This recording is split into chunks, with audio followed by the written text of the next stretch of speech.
Welcome to the 411 Sports World podcast, where we bring you the real sports talk, whether it's football, basketball, baseball, tennis, sports lines, debates. You want it, we got it.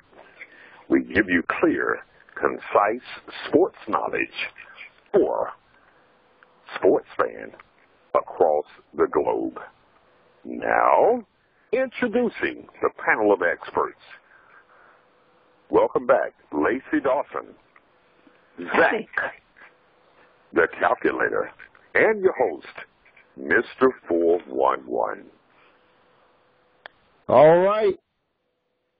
Today, Wednesday, September 30th, our NFL edition of the 401 Sports World podcast. Mm-hmm. How's the panel doing? Good. Fired up, Mr. 411. Fired up. Uh-oh. Not good. All right. All right. Well, today's the day that we go in depth with the NFL, and we have tonight. We're going to review a couple of matchups over the weekend. Mm-hmm. We're also going to take a glimpse into the future as we go through our pick six, our six major matchups for next week.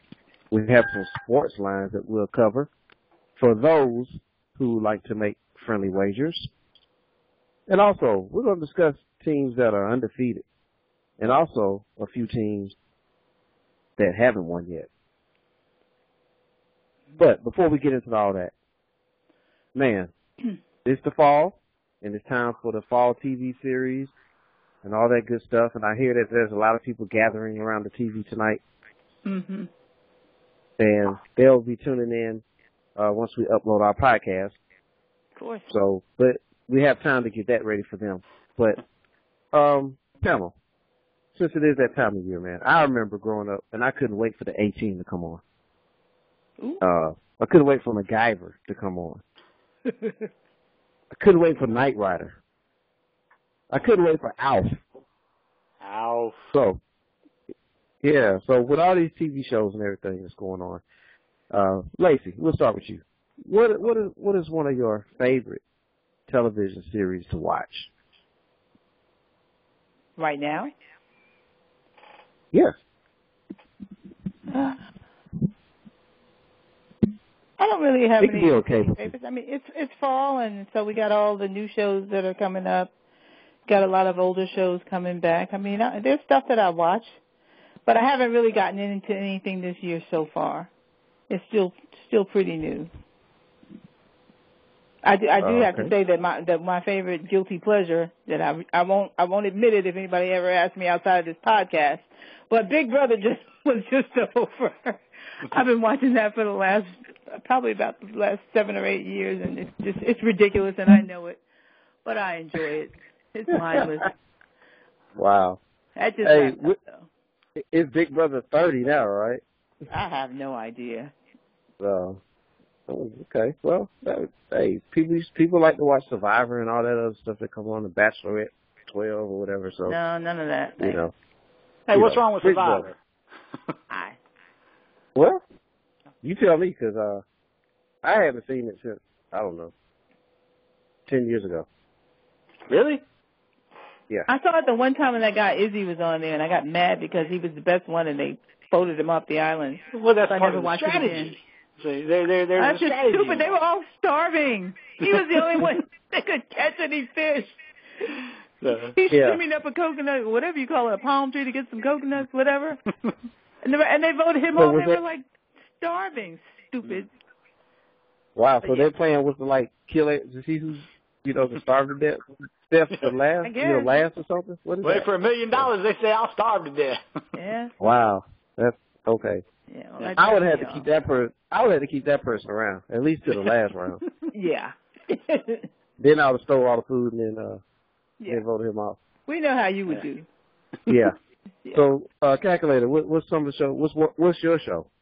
I'm actually going to go to a show that's no longer on the air, but I keep watching message boards, seeing if it comes up. Because every now and then you think it's dead, and then like a mini series ever comes back. 24. That was my show. Jack Bauer, baddest man on the planet. I love 24 because you never knew who the bad guy was. As soon as you thought you knew what the bad guy was, he was a good guy, but he was acting as a bad guy early on to fool everybody. So, I mean, the twist and turns, 24, I've watched every season at least 4 times since it was moved to Netflix, because then it went off of Netflix. When it went off, I had to find out where it went. It went to Amazon. Amazon bought the rights. So I followed 24 religiously, and then I got tired of following on Netflix or Amazon, so I just bought the DVDs. And I watch them every time when I go on vacation. So love me some 24. And I love and every now. And they said they're going to bring 24 back, but then they said they're not going to bring Jack Bauer back. I'm thinking, that was 24. So we'll see is all I got to say. So, big 24 fan. Okay. Love Jack Bauer. It sounds like you watched it over 24 times. I'm working my way there. Yeah. How about you, Zach? Are we talking about for the fall season, or are we talking about all time? What are we talking about? We'll let you decide on that. Well, if we're talking about just pick one, Game of Thrones. Ooh. Game of Thrones. Okay, I haven't seen it. Me neither. If you're not into fantasy, then you may not like it, but Game of Thrones is awesome. Hey, Zach, isn't that on HBO? Yep. Yeah. It won a few Emmys this year. Oh, yeah, it did. Oh. It's supposed to be awesome. I just want to read it. Yeah, I mean, I have heard of that, and I think it's on Amazon, because I think Amazon Prime does all their HBO re-shows. Yeah, it's most everybody I know that watches it loves it. Okay. I don't know anybody that's seen it that doesn't like it. Yeah. Yeah. So we're going to have to make room for that. I'm definitely going to make room for it this summer. I'm going to make room for it. It is September 30th. You realize? Well, right now 411's busy. You said this summer. Yeah. Barely. I'm going to make plans to watch Game of Thrones. I'm gonna watch it. You know how they call watching it, or binge watching, or whatever they call it. Oh yeah. You know, I'm gonna do it. I hear you. I'm gonna do it, Zach. Mine and Zach, you're familiar with this show, but I tend not to watch too many shows, but Power is my show. I love to watch Power. That was interesting season 2. With the former University of Georgia Bulldog as the lead. Oh, yeah. That's right. Really? Yeah. Okay. See, I was going to watch it until you said that. Yeah. He's the lead character. And, I want to say isn't his name Amari Hardwick? That's correct. I think that's you win. Miss Lacey. Zach wins. Hey, I tell you what. There's quite a few women that like to watch the show because of Amari Hardwick. Oh, yeah. Yeah. Oh, okay. Easy on the eyes. Okay, well, why did you say so? He's doing all that Georgia Bulldogs crap. Well, he's a Georgia Bulldog. You should have known he was easy on the eyes. I won't hold that against him. He doesn't look like... No, and one thing does not lead to the other. Yeah. He doesn't look like the mascot. Hey, if it makes you feel better, Lacey, he's worked out just a tad bit more than Mr. 411. Oh, well, actually, that doesn't make me feel all that great. Hey, Mr. 411. Hey, Mr. 411 looking like Van Diesel. Mr. 411 is kind of running neck and neck, but he's got a couple more reps in on the bench. He's a little bit ahead. Yeah. He edits me out because they do have the makeup crew, before the movie, before they go on camera. Yeah. So there's a lot of airbrushing. There's a lot of airbrushing and. We need to get you some makeup. There's a lot of artwork of muscles and stuff on, that they draw with him. Hey, absolutely, Mr. 411. Hey, he ain't got nothing on you. Nothing. There you go. Nothing. If I wasn't doing this podcast, I would go to I would go to the studio and take over that job. But You're right. I prefer to be here with you guys. Be a stunt double. Stunt double. Or Yeah. hey, even better. Hey, you probably could be his body double and do the love scenes for him. Well, he would just be the shadow. The shadow. Well, Hey, if it pays good, right, 411? hey, will do whatever it takes, in the words of Latrell Sprewell, to feed my family. I would feed my family. Yeah, so that's great though. So so we hope everybody's enjoying watching their their favorite shows. We're all caught up. Yeah, but one of everybody's favorite show, the 401 Sports World podcast. Absolutely. It is now time for our news and notes from the voice upstairs. News and notes. And again, thanks for listening. Welcome to the 411 Sports World podcast. In the NFL, Thursday, September 24th, 2015, Washington Redskins 21, New York Giants 32. Wow. Sunday, September 27th, 2015, the Atlanta Falcons 39 win over Dallas Cowboys 28. Indianapolis Colts 35, Tennessee Titans 33. Oakland Raiders 27, Cleveland Browns 20. Cincinnati Bengals 28, Baltimore Ravens 24. Jacksonville Jaguars 17, New England Patriots 51. New Orleans Saints 22. Carolina Panthers 27. Philadelphia Eagles 24. New York Jets 17. Tampa Bay Buccaneers 9. Houston Texans 19. San Diego Chargers 14. Minnesota Vikings 31. Pittsburgh Steelers 12. St. Louis Rams 6. San Francisco 49ers 7. Arizona Cardinals 47. Buffalo Bills 41. Miami Dolphins 14. Chicago Bears 0. Seattle Seahawks 26. Denver Broncos 24. Detroit Lions 12. Kansas City Chiefs 28. However, Green Bay Packers 38. Thanks for continuing to listen, to welcoming this Sports World podcast 411, where we are bringing you all of the funk. You want it, we got it. Thanks for listening.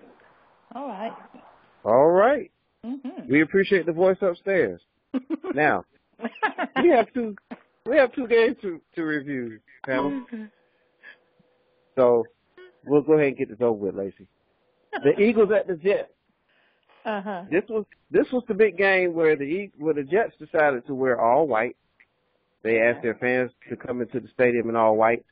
Yeah. It was going to be a whiteout. It was going to be a wipeout. Mm-hmm. Especially after the way the Eagles looked the previous week.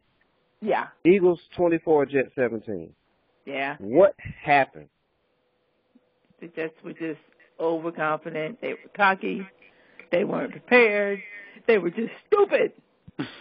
Brandon Marshall. Oh, man. Anyway, yeah, all of the above. Oh, man. What did anyone else see in that matchup? Well, I saw Lacey Dawson had mentioned Brandon Marshall. Just when you're riding high, you get like she stated, overconfident, and nothing can go wrong. So when he has that and he tries to flip it back to a guy who's really not expecting it, Philadelphia capitalizes on it and goes the other way. And was it me or did Ryan Matthews show that he can still play? You know, I mean, there was no. Scary. Yeah, I mean, there was no DeMarco Murray, but the Philadelphia Eagles looked like the better team. It was But Matthews and Matthews. Mm-hmm. Yeah, exactly. Jordan Matthews. I mean, Darrelle Revis. You know, he was having trouble with those crossing routes. I mean, Darrelle Revis still Darrelle Revis. I mean, Jordan Matthews didn't blow up, but he could move the chains. Of course, Jordan Matthews actually held on the ball. But I want to give props to the man Zach last week who said, "It's early," you know. It is. So the Eagles came to play. I think they silenced some of the. Well, they hadn't silenced. They've quieted some of the talk on there, and I like the performance the Eagles put in. Oh, okay. Zach, what did you see? Well, the Jets are built on their defense and being able to run the ball. And if you put Fitzpatrick in a position where he's got to, make plays, that's probably not the best position for your team because they're not built like that. So, of course, he had some turnovers. And as far as the Eagles were urgent. They needed not to go 0-3, and they were trying to find a way, any way possible, to win a game. And they play with urgency. It's the NFL. Regardless of however good a team is or how bad a team is, and on Sunday, once it comes time to execute, the team that executes better usually will win. And as far as Ryan Matthews has actually always been good. His issue is staying on the field, kind of like Derrick Rose in the NBA. But if Ryan Matthews plays, he's effective. But usually he's sitting on the sideline or watching the game like we are. And that doesn't do his team any good. Mm-hmm. So no big deal either way. I think the Jets are still a team that can win anywhere from 7 to 9 games. And the Eagles, they shouldn't feel too good about themselves right now. They still have things to fix. So, as I said, I appreciate calculator. It's still early. Yeah. And what I saw was that, the Eagles didn't look, they didn't look like a well-oiled machine on offense. But, there was another phase to the game that to me changed it, and that was special teams. With the punt return of Darren Sproles, that turned out to be if I do my math, that's about the difference in the game. But, that was a big issue. I mean, that was a big play. Yeah, big play. So, the special teams actually, that kicked in and helped the Eagles out big time. That generated some points there for them. But how about them Cowboys? Wow. I picked Dallas, and I was wrong. But I'm willing to admit that every now and then, Mr. 4-1 may miss one. But Falcons, 39-28 over the Cowboys. What was your take on that, Lacey? Well, I actually watched most of that game, and Dallas was riding high at halftime. Yeah. They were looking good. They were looking like, they were going to get over the hump without Tony Romo, without Des Bryant. They were getting it done. They were running the ball, which is what they needed to do. But Atlanta came out like gangbusters. They really kind of came out of nowhere. And they decided that they were going to shut it down and make Whedon beat them. Whedon couldn't beat them. So, actually, I have to eat a little bit of crow. I'm going to have a small bowl of it because I felt like I didn't feel like the Falcons were for real, even though I live amongst all these Falcons fans, and so that's dangerous to say that kind of thing around here. But to be fair, they showed me something on Sunday that I wasn't expecting. They're 3-0, and it's not a fluke. That's what they showed me. So I thought they played well, and Julio Jones healthy is a difference maker. It seems like that he inspires everybody on the team for the Falcons to just step up and get to to another level. It's pretty actually fun to watch, even though I'm not particularly a Falcons fan. Although to be fair, I am going to a Falcons game this Sunday because they're playing Houston. So I'll be rooting for the team. Good. But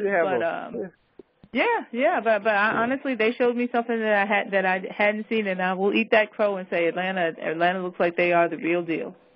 All right. Okay. Well, we want you to enjoy, the game on Sunday, And know I'm going to enjoy it either way. Good. Mm-hmm. Want you to enjoy that.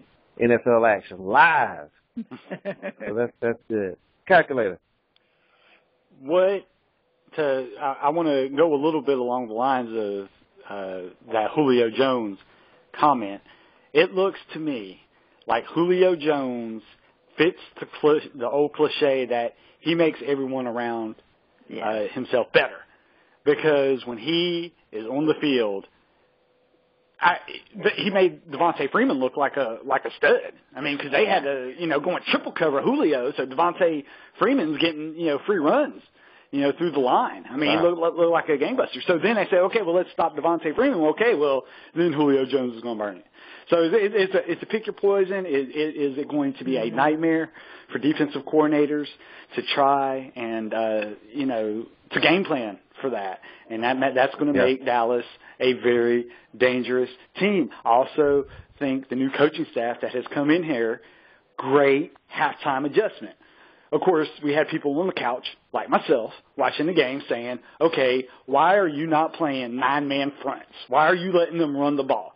If you really want to stop the run, you have ways to stop the run. Make Whedon beat you. And as soon as that adjustment was made, as soon as they found out that Randall couldn't run anymore because they were going to shut down the run, Whedon tried to beat him, and boom, big turnover. And then the game shifted the other way, and Atlanta didn't look back. Love Atlanta. They showed me that, hey, they're going to be a team to be reckoned with, on offense and defense, and good coaching. It's a great combination habit. That's what they showed me this past weekend. Awesome. Okay, let's get Zach's take on this game. I'm not going to say too much. The Dallas Cowboys had Brandon Whedon at quarterback, and they were missing one of the best receivers in the league, just better than Julio Jones. And the Cowboys' defense is the Cowboys' defense. I'm more surprised that it took Atlanta the second half to figure out, hey, you know what? How about we put an 8-man front up here and not let them run the ball, make them throw it, and Brandon Whedon might not play too well. And as far as Atlanta, I don't know too much about Atlanta yet. They're kind of one-dimensional.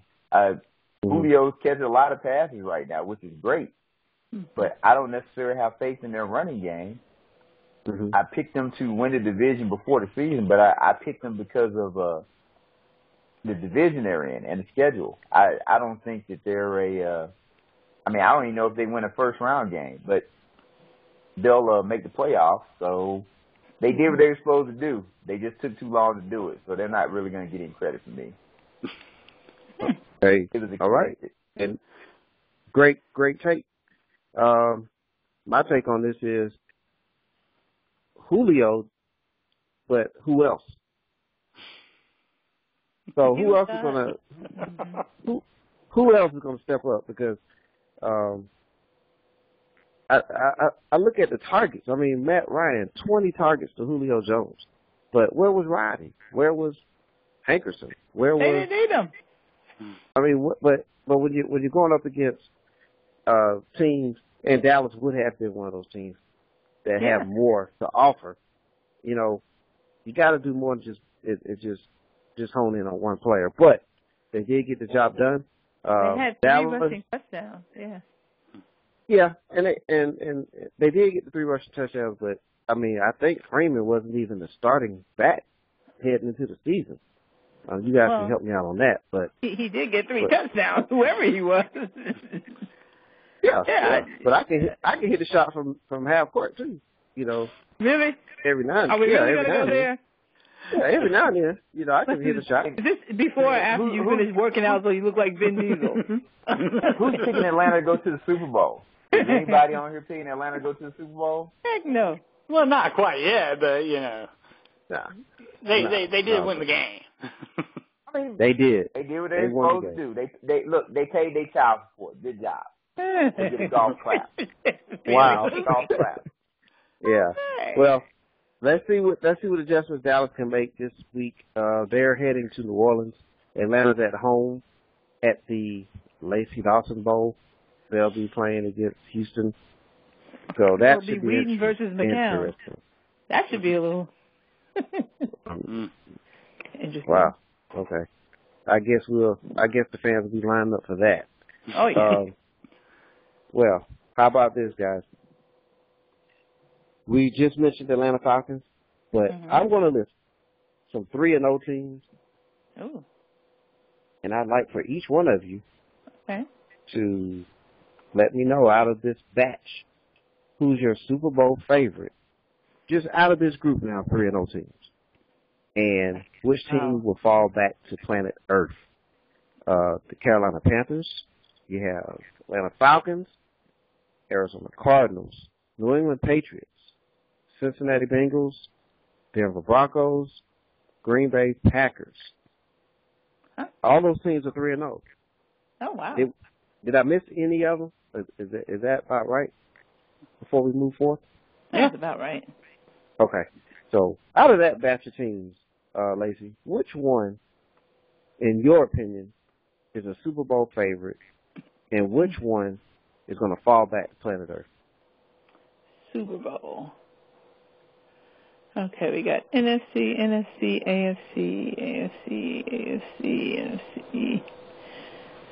A Super Bowl favorite. I mean, I refuse to say New England. I just won't. But we have some other options. Out of that batch, I haven't seen New England play Denver. I'm trying to kind of turn over in my head how that would shake out. I guess home field advantage would have something to do with that. But for the AFC, just amongst the 3-0, which I'm not really choosing either one of them for that as in the league as a whole, but just of these undefeated people, I'm going to go with. I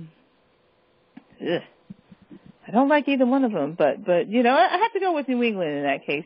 Only because they're the defending champions, and I was going to talk about how neither one of them has had much of a running. Denver hasn't really had a running game, and New England has a running game, but their committee is like everybody gets a turn. You just never know who it's going to be any given week. So of that group for AFC, I'd have to say New England.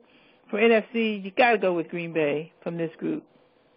That's my take on just that group. Okay. 3-0, yes. Okay. And which one you think out of I don't know, maybe Panthers, Falcons, Bengals, Cardinals, which one of those you think will come crashing back down to earth? Atlanta and Carolina are both undefeated. They're both in that same NFC South division. That's correct. Really not a good division. They're really not very good. They're going to look better than they actually are. But I think that none of the above. I think crashing down. I think that Atlanta has to come crashing down. Carolina should, but they seem to be able to avoid it. Cam Newton is a really good quarterback. Carolina has a really good defense, which is something that Atlanta doesn't have. And so I'm going to say Atlanta's going to come crashing down, and probably Arizona. Although, as long as Carson Palmer's healthy, that's a lie. But that's predicated on Carson Palmer being healthy. If he's healthy, Are you calling yourself a liar? I'm just saying, Carson. It's hard to believe that Arizona doesn't come crashing down, but Carson Palmer is we know he's the real deal. But how long is he going to stay healthy? It's you can probably get a pool going. We're already getting to week 4, and he looks pretty healthy. So yeah, he's healthy. Good points. Yeah. So, anyway, calculator. Yes. Well, I don't have, I mean, everybody can be pretty much in agreement that New England looks like one of the best teams in the NFL. I mean, they're already doing all these computer simulations of which teams can go undefeated, and, New England's one of those teams. Well, I wouldn't say that they'll go undefeated. I mean, I don't think so. But the Bills look like a good team, but New England made them look average. Jacksonville's terrible, but Pittsburgh, their only loss is to New England. Buffalo's only loss to New England. So New England's beaten some good teams, and they beat Pittsburgh with Roethlisberger. So, but they didn't have Bill right, but they still beat a good team. So New England and AFC, and of course Green Bay. I mean, Aaron Rodgers having the best quarterback in the league is a nice thing to have, and it looks like James Jones pickup is looking like they're missing not even missing a beat at the wide receiver position. So those are my two. Poor Jordy. Teams. Yeah. And then, but down to earth, I know people are saying, Gakula, what are you talking about? I think Arizona is a team I want to look at when they play the top tier teams. You can say Carson, they had a good record with Carson Palmer last year, but look at the teams they played with Carson Palmer last year. Okay. He was in the soft part of the schedule. Right, lost to San Diego last year when Carson Palmer was healthy. And everybody's jumping on the Super Bowl bandwagon for Arizona. Oh my gosh, they played one team that has one win. The other they played an 0-3 Saints at Arizona. I didn't jump on that.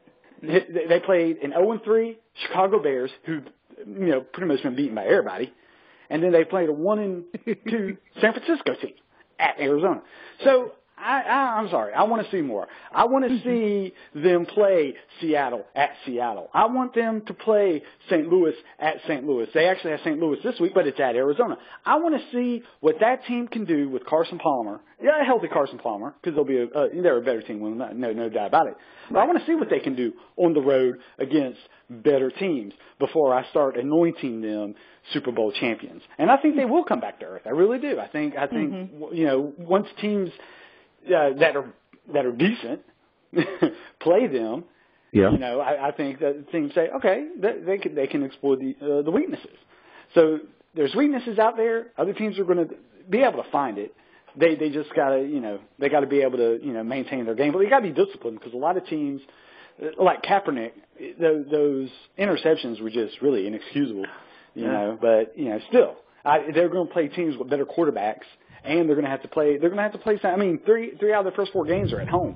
That's always a good thing to have. But I'll believe it when I see it. When I see them on the road against better opponents. So I'm going to say crashing down Arizona. Okay. All right. Well, what do you see? Well, if you're asking me who the best is or Super Bowl favorites, I go Green Bay and Denver.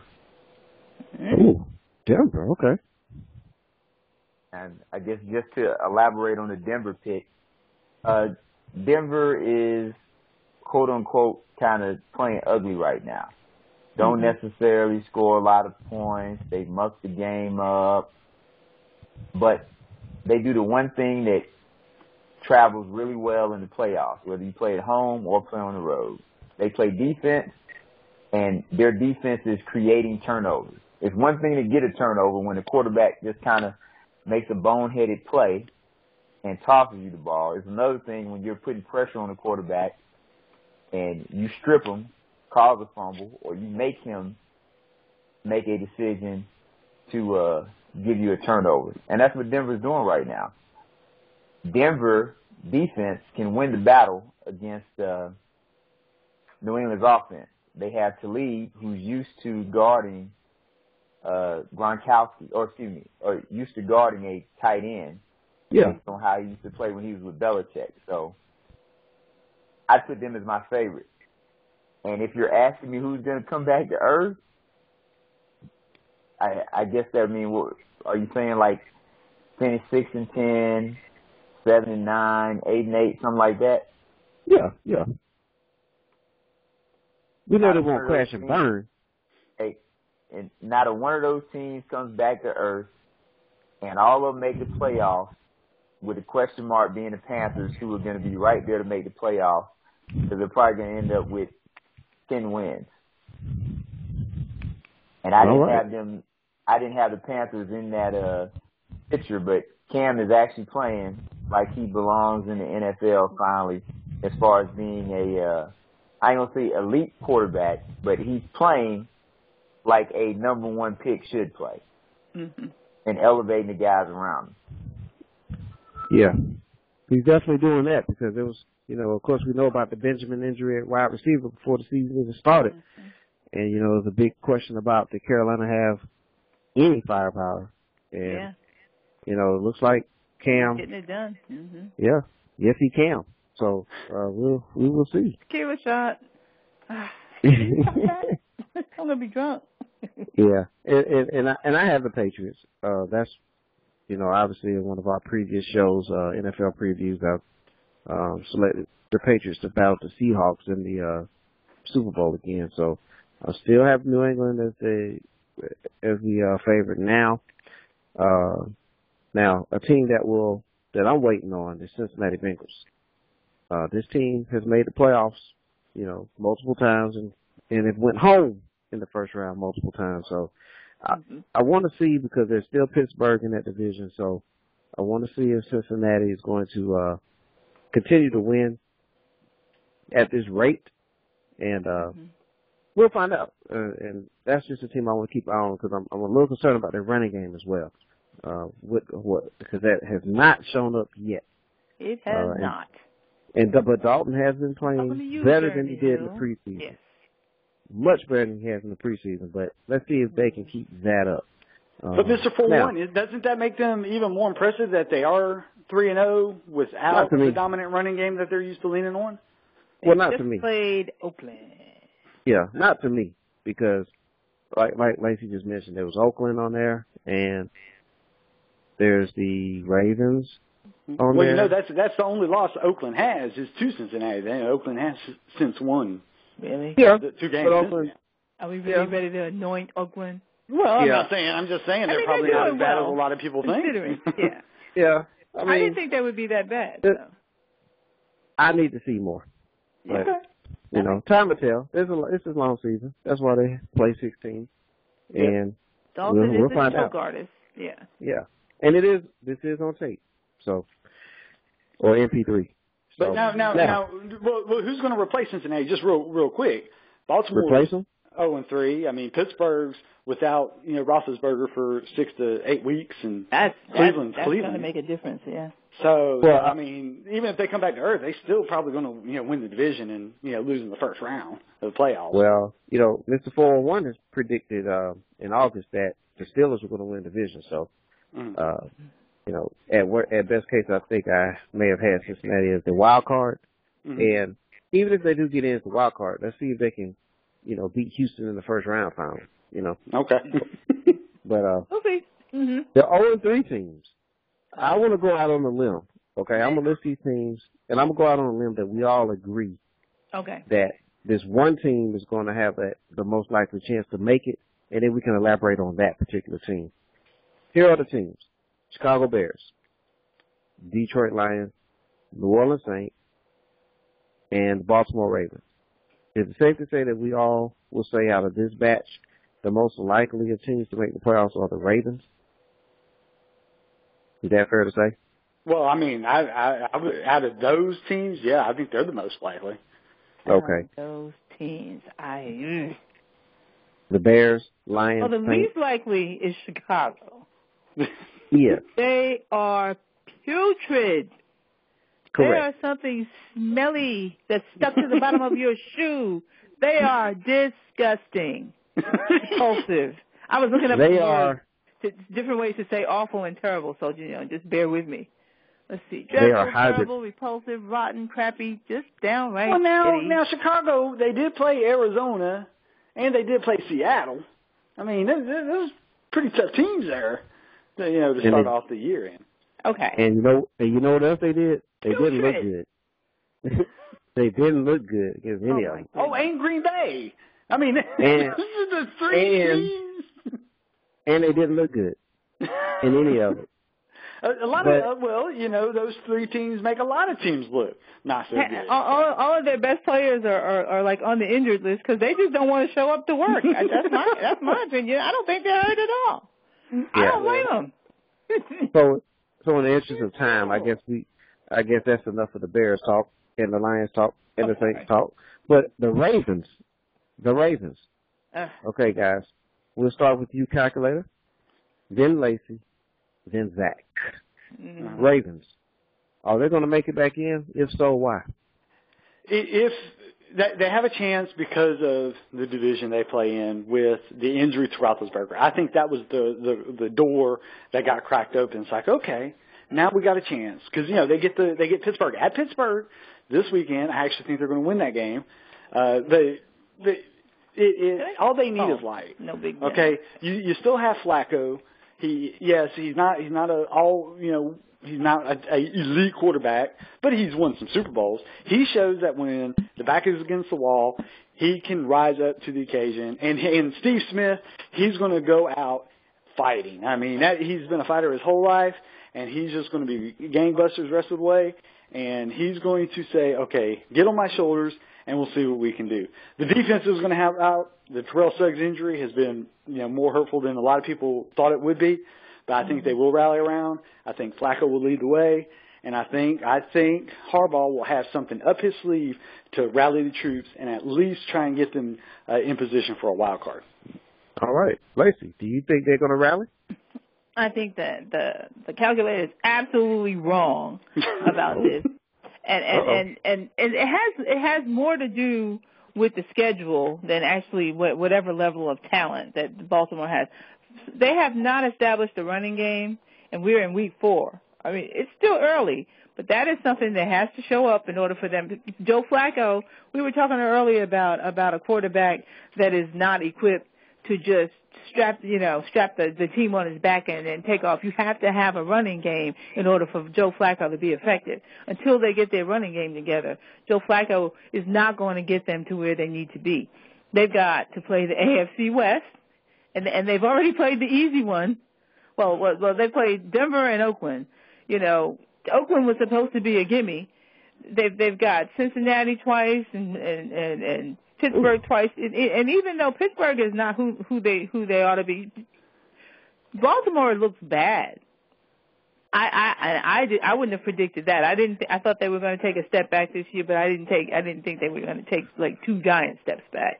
They just don't have a running game. And until they get that together, Flacco's not going to be effective. He's not the kind of quarterback that's just going to go and throw you those touchdowns. Really, he doesn't really have anybody to throw it to other than Steve Smith, who's just eligible for retirement in a couple of years. I mean, he's been out there forever. This is his last year, and he's trying to get it done.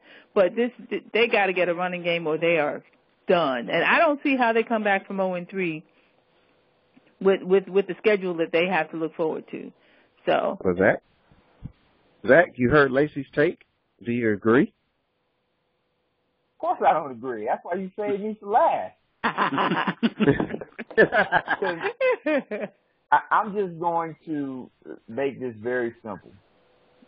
Over the next 12 games, because the Ravens have 13 left, the Ravens are going to go 11-1. And what that means is, going into week 17, they'll be going to Cincinnati with a chance to win the division and get that 12th win. Wow.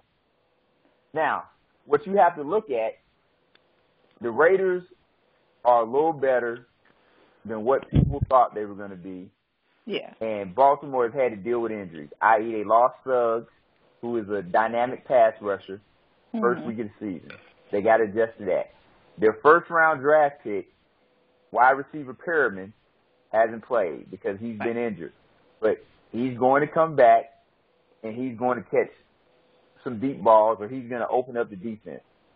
The running game is going to get better because it can't get worse, and John Harbaugh is going to get his hands in that more to see that it gets better. What you also have to look at is the Ravens haven't got blowed out in their games. In each game, the Ravens have had a chance to win the game on the last possession of the game or their last possession of the game. They just haven't executed. No. And as I keep beating the drum, execution is what it's all about. Joe Flacco is not the guy that you want to have to try and be Tom Brady, try and be Aaron Rodgers. But I will say, playoff Joe Flacco, if regular season Joe Flacco played like that, has done that. So they're going to win 11 of the next 12 games. Oh, my goodness. And we'll get back to this when they play against Cincinnati in Week 17. Can't wait. In the words of Bart Okay, Scott, since you had to say that, do you have any prediction about which game they're going to lose since they're only going to just lose the one? Yeah, they got to go to Arizona in Week 7. And despite what a lot of y'all said, or some of y'all said, Arizona's a solid team, and more so Bruce Arians has proven to be a pretty damn good coach. So I see them losing that game, and they win the rest like Pittsburgh. Pittsburgh has happening what I was hoping would happen about 3-4 weeks ago. Mike Vick started for Pittsburgh. They're out of the playoffs. They're done. Right? Already they're done. I'm not even worried. You did ask for that. I did. Be careful what you wish shall for. receive. So they might as well get ready for next year. Cleveland, they're going to be starting Johnny Manziel soon. They're done. So now it comes down to Cincy and Baltimore. And it kind of depends on what everybody else does in the AFC. Well, if you look at the AFC, Miami, terrible. Yeah. I mean, the Jets are the Jets, but let's be honest. Does anybody really think the Jets are going to win? I mean, even yes, I do. They're not. The Jets aren't going to win more than 10 games. I mean, the Jets win more than 10 games, their coach deserves, like, coach of the century. They're just not doing that. Wow. The Bills, the Bills, for all the excitement and everything they have, Rex Ryan is kind of still got that swagger. Needs to be, but he more talk than whatever. And lo and behold, that guy that they got on Chip Kelly about, they said, try to insinuate Chip Kelly is a racist and all this other stuff, he's out. Oh, a couple of them are out. Yeah, but I'm talking about the gimmick back. Well, okay. Where's Deshaun Jackson? The gimmick back. All these dudes that try to make Chip Kelly look bad, they're out. So Buffalo, okay, we'll see what happens with them. Yeah. They still got Tyrod Taylor at quarterback. Denver, going to win the division. KC just sucked. San Diego. I mean, the AFC for the most part, outside of a few teams, they're struggling. So Baltimore's good. We'll revisit this Week 17. I think not, but okay. We'll revisit. 11-1, Week 17 at Cincinnati. Yep. All right. With a chance to win the division. Duly noted. All right. It's on tape. Noted. All right. So let's go ahead and jump into the Pick 6 segment. Okay. Before we get to Sportslines, let's go ahead and quickly go through our Pick 6, okay? We have game number 1. We'll go around the horn. Are we talking about last week or this week? This week. Yeah. How did everybody do last week? Yeah, how did we do last week? You said I only got one last week. I want to know where I'm at now. Yeah. We'll have to, get that data sent in from the producers. Yeah. Seriously? Okay. Yeah, we're keeping track of it though. How are we keeping track of it if we're not able to tell everybody what we did here? Well, we're going to tell them. We're going to let them go to our page YouTube site and view it. Yes. We want them to go ahead and do that. I didn't sign up for that. I mean, if we're going to make predictions and then never know how we did, what's the point? Well, we will know. It'll be on a YouTube page. Yeah, it's going to be on the page, and we'll announce it. We're going to announce it, but our intern is not here today. Ah, okay. Right, the intern's on vacation. Gotcha. Yeah. But game number 1, Ravens at Steelers. Who you got? I'm not going to bother to pick since the intern's going to be on vacation next week too. What's the point? They'll be back.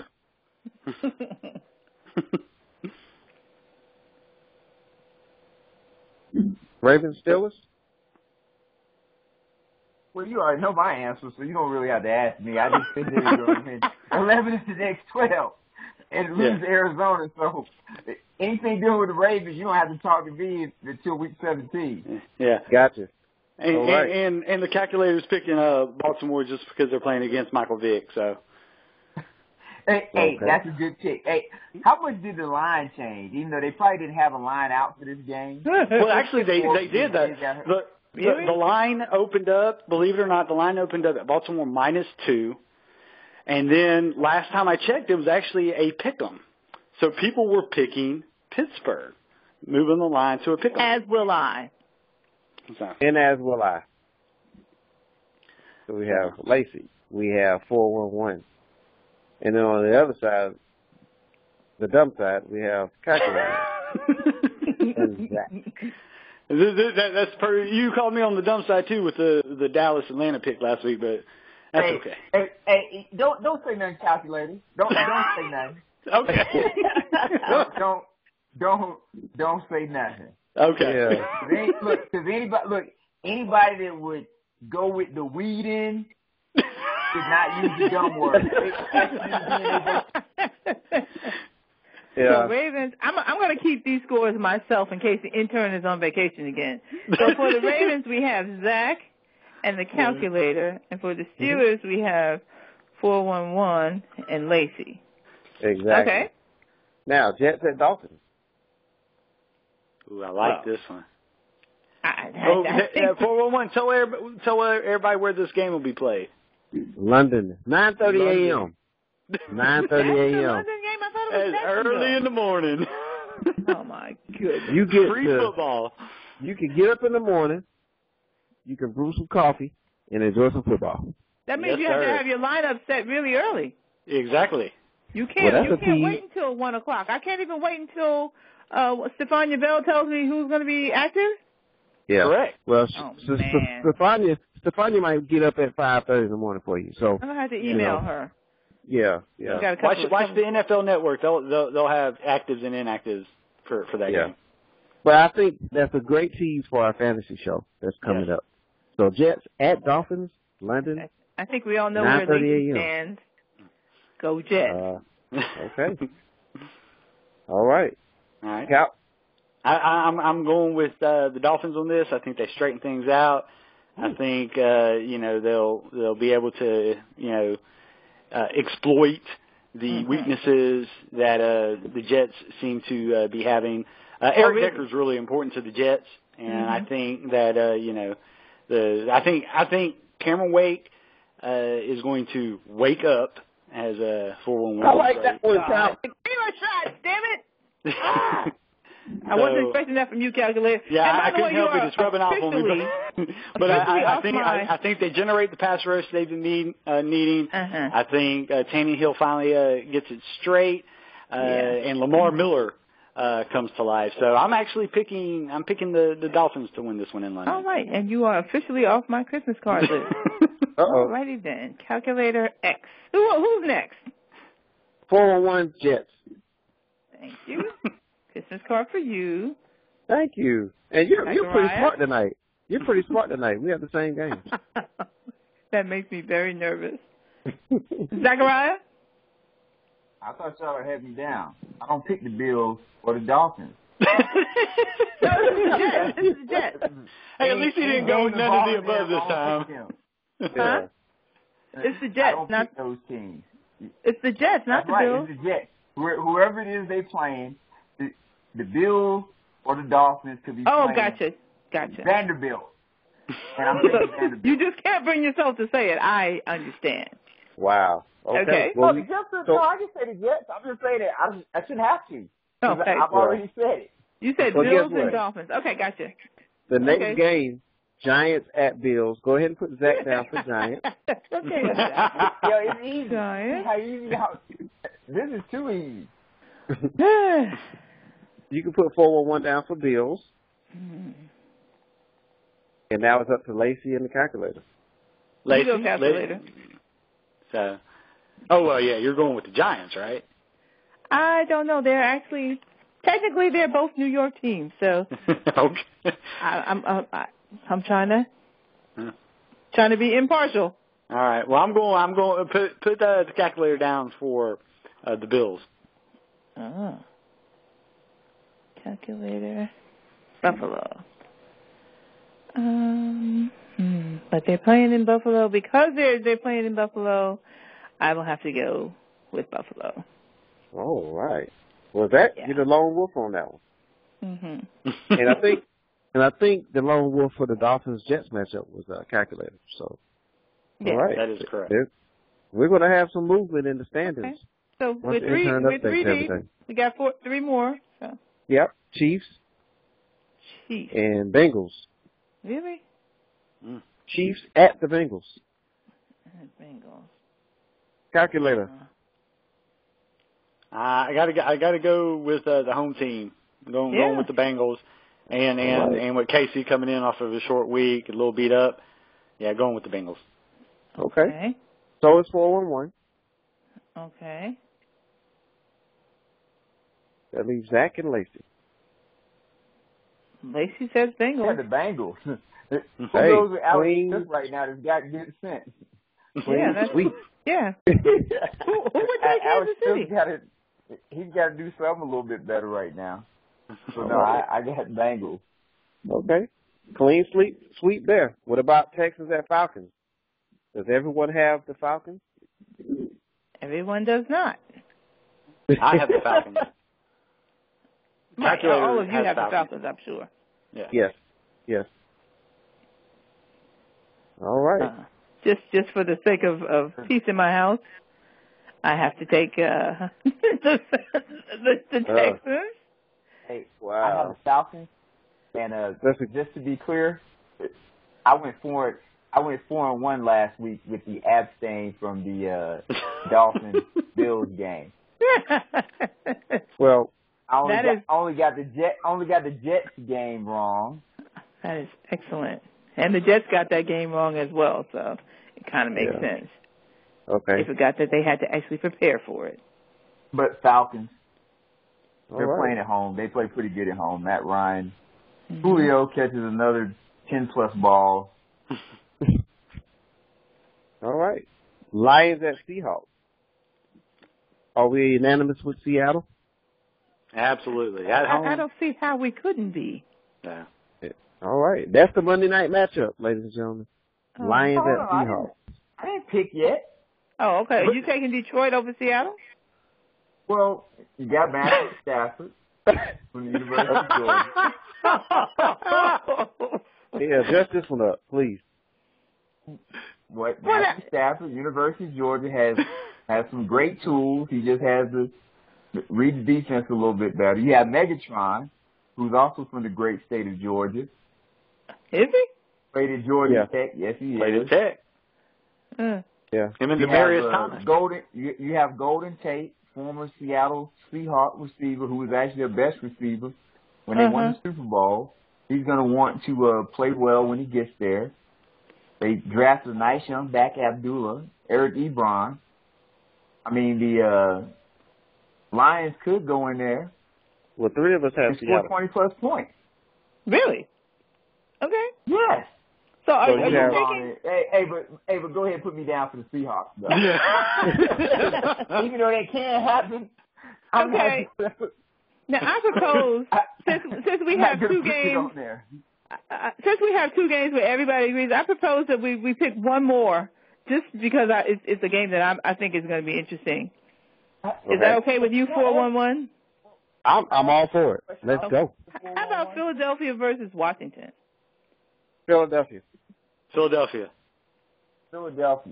really? Okay. I thought it was going to be a little more interesting than that. It is in Washington.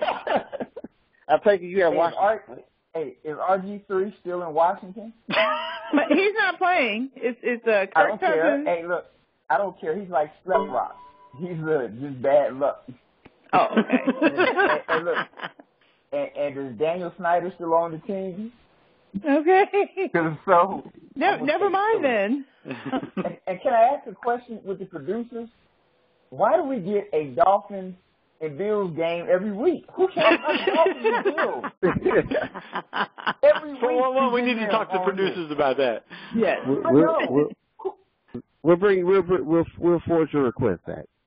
To management. And we'll ask them about this 11-1 streak for Ravens. Is there time for a segment called Who's going to be slaughtered this week? Because Green Bay is playing San Francisco. Oh my God. Yeah, that's tough. But we are going to. I think we're going to tap into that on the fantasy show as well. So yes, we are. Hey, is it home or on the road? It's in San Francisco. Oh my goodness. Yeah. San Francisco might not get slaughtered that game. They're playing Green Bay. Did I say that? Did I mention that? Yeah, Green Bay plays totally different on the road. Yeah, Lacey, we in the line segment there will be some nice little numbers. Sportslines by calculator. Okay. We have 3 of them. All right. We are going to talk about last week was a big win for Joe Blow. Vegas took big hits. So what Vegas likes to do is when they take a big hit one week, they try to fool the public the next week with some lines that look too good to be true. But what people don't know is that they don't play it, or that if they don't play regularly, they have some extra money in the pockets. They spend a little bit more, and like the old saying goes, if it looks too good to be true, it probably is. And I'm going to pick out 3 games, and every game that I'm picking out, the team involved basically scored less than 10 points the prior week, and basically you would think would get blown out. But I'm going to have some numbers in each one of these. Okay? All right. We are going to start off with the lowly Buccaneers. They are getting 3 points against the Carolina Panthers. Tampa Bay is at home. Just 1 week after upsetting the Saints as 10-point underdogs, the Buccaneers reminded bettors why they earned the first pick in the 2015 NFL Draft. The Bucs tallied just 318 yards and 14 first downs in a 19-9 loss against the Texans in Week 3. After this poor offensive outing, Tampa Bay opened up as a 2.5-point home underdog and has received just 11% of spread bets. With the public overwhelmingly taking Carolina, the Panthers line moved from -2.5 to currently -3. Historically, underdogs have performed well in divisional games, which provides additional value on Tampa Bay. Considering that nearly 1 in every 5 NFL games is decided by exactly 3 points, take the free half point and take Tampa Bay plus 3 points. At worst, you would get a push if it is one of those 1 in every 5 games. Oh, wow. Tampa Bay? Take Tampa Bay. Absolutely divisional game. not. Well, see, that's what Vegas wants you to say, Miss Lacey. Uh-huh.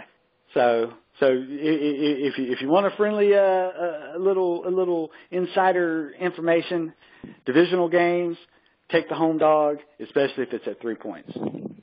Okay, next one. We're going to go to one of the teams that Lacey had mentioned is just putrid, okay, against a team that maybe not so putrid.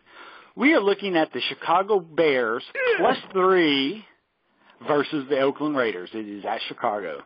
What, 3 games? Yeah, that's right. 3 games into the new season, and the Bears have already been outscored by a league-high 59 points and have started a fire sale by trading John Bostic to the Patriots and Jared Allen to the Panthers. Last week, with both Cutler and Jeffrey sidelined, the Bears managed an embarrassingly low 146 total yards against the Seahawks. This level of ineptitude led odd makers to open the Bears as 2.5-point home underdogs against their lowly Raiders. It is the Raiders. This is particularly noteworthy because Oakland has been a road favorite just 6 times since 2003, and in those 6 contests, they are 1-5 against the spread in those games. In fact, Oakland hasn't been favored as a visitor in more than 2 years. Although Oakland has been one of the league's laughingstocks over the past decade, the Raiders have won their past 2 games and are receiving 80% of early spread bets against the Bears. This one-sided public betting moved the opening line of Oakland -2.5 to -3. This, right now, is an excellent opportunity to buy low on the Bears, sell high on the Raiders. It might be tough to back Jimmy Clausen, but getting 3 points at home against the Raiders, too good to pass up. But he had 60. There were some things I wrote down. He had 63 yards last week. 63. Exactly. That and then that was against Kaepernick had Seattle. 67. So. And that's bad. So it is bad. And that's why you're getting 3 points. That is why you're getting points against, like you said, Oakland has not been favored in 2 years. So now odds makers are saying this is a dream, and then everybody's betting on Oakland. You got Derek Carr and Amari Cooper and Latavius Murray, and Chicago won't have Cutler, which is not a huge loss, but they won't have Alshon Jeffrey. I don't know if Eddie Royal is healthy. Matt Forte is still there. He's just kind of hanging around. He doesn't have anything to do. Lacey Dawson, if it looks too good to be true, it probably is. So take the Bears and the points. Well, they're all young players, so I can see why. I can see why they would say take the Bears. But, calculator, the biggest thing I got from what you just said, What's the that? Patriots got a good young linebacker in this trade. Yep. They always Carolina do it. didn't do too bad either. Yeah, I got that. But the Patriots, a team that's already good, gets a guy that's going to be able to come in and help them and make them a little bit better on the defensive side of the ball. Why do these teams trade with the Patriots? Take the Patriots is what you're saying. Next week. I'm saying, why do people trade with the Patriots? If the Patriots want to do a deal, I wouldn't do it. Yeah, exactly. I treat them like I treat Mr. 411. When he wants to do a deal in fantasy, I don't even do it. No, delete. Okay. It's to be true. What's game three? So the third game is to the second team that Deidre had mentioned, or she had just mentioned how bad the quarterback did last week, which was... No, it was me. Yeah. It was me. Oh, I'm sorry, Lacey. Yeah. Okay. San Francisco plus 8.5 versus the Green Bay Packers. That's right. That's right, Ms. Dawson. In the biggest Week 3 blowout, the Arizona Cardinals demolished the San Francisco 49ers 47-7. 47-7. That's right. Colin Kaepernick looked like a chicken with his head cut off, aimlessly running around and completing just 9 passes while tossing 4 interceptions. San Francisco opened as a 4.5-point home underdog, and most bettors are being scared off by last week's heinous performance. At this time, Green Bay was a crime. At this time, Green Bay was receiving 81% of spread bets, yet the Packers had dropped from -9.5 to -8.5.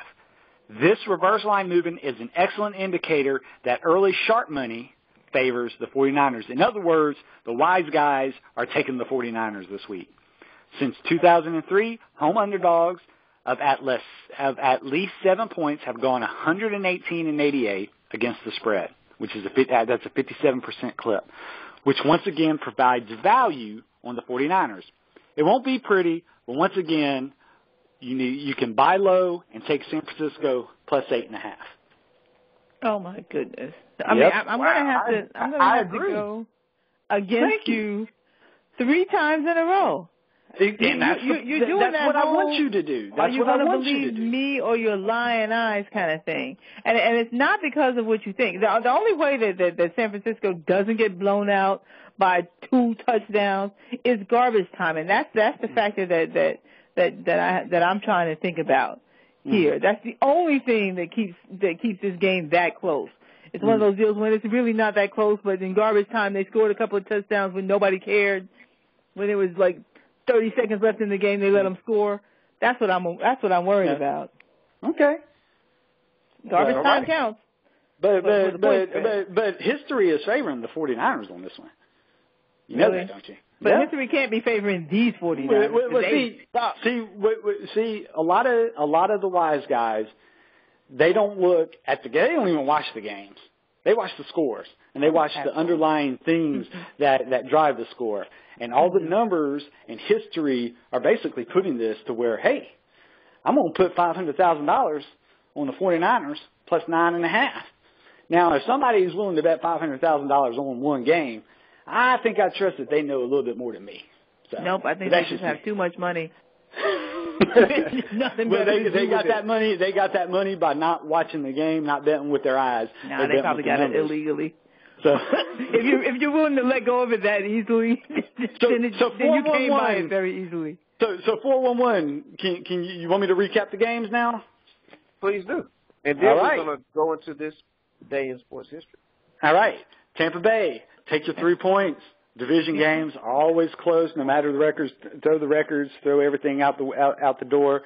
Take Tampa Bay plus the 3. The Bears, they look putrid, but hey, I don't care how many games Oakland won. Oakland on the road, 1-5 against the spread in the past 10 years.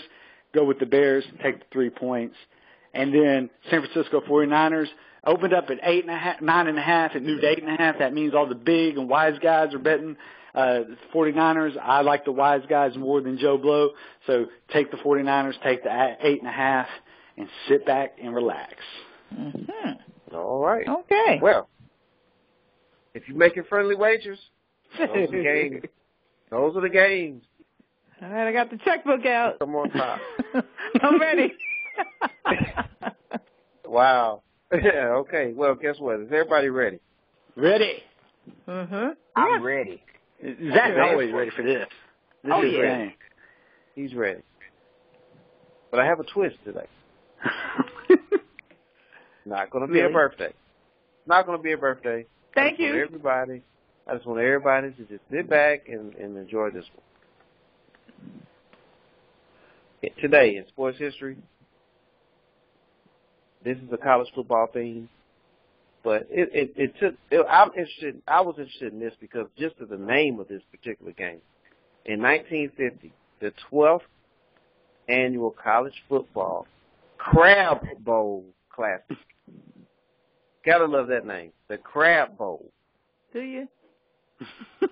What the hell are you talking about, 411?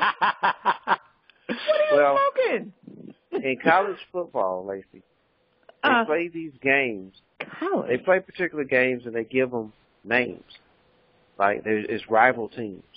So, in this area, in College Park, Maryland, there was 2 teams that battled in the Crab Bowl. And it was Maryland defeating Navy, 35-21. I hope that one day. Go Maryland. I'm actually a graduate of that school. Awesome. Although I had no idea what the hell you're talking about. Yeah. It's the Crab Bowl, baby. And so I hope that one of these days we can get that bowl game resurrected. So the Crab Bowl, Maryland defeats Navy. There you go. That was a slow news day, wasn't it? Well, we try to bring things from different angles. That's great information, man. I'm very educated now. I might get asked that question when I'm on Jeopardy. I promise you never will. It will never happen. You could be on Sports Jeopardy, and that question will never come up. Uh-oh. Well, we're going to send that over to Alex and see what he thinks. But on behalf of the panel, he's going to tell you Lacey not to Dawson. quit your day job. Huh? On the behalf of the panel, Lacey Dawson, the calculator, Zach, and Ciao. Mr. 411. Please stay tuned for our fantasy football show, Waiver Wire Wednesday. But we thank you, and you all have a great night. Tune in to 411 Sports World. Good night, sweetheart. Hey, it's time to go. What are y'all doing? Are you serenading each other? Do I need to step out of the room? What the hell is going on here? Uh-oh. I was singing. Good night, everybody. The fan. Good night, everybody.